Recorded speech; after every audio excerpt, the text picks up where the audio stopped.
So the thing we worked with today is we took two moves, classic moves with a name, and we combined them in a way that that combination fit into 1/8 count and could loop, so you could like repeat it over and over again.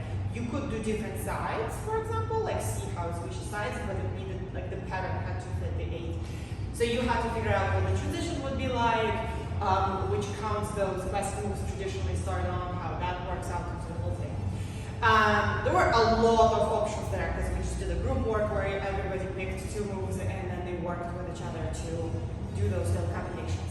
But I'll show a couple just so you know what I mean. We did, for example, 8, 1, 2, 3, 4, 5, 6, 7. 8, 1, 2, 3, 4, 5, 6, 7. Or 3 and 4, 5, 6, 7. 8, 1, 2, 4, 5, 6, 7. There was also, for example, Suzy Q into Alan Lewis. So 8, 1, 2, 3, 4, 5, 6, 7. 8, 1, 2, 4, 5, 6, 7.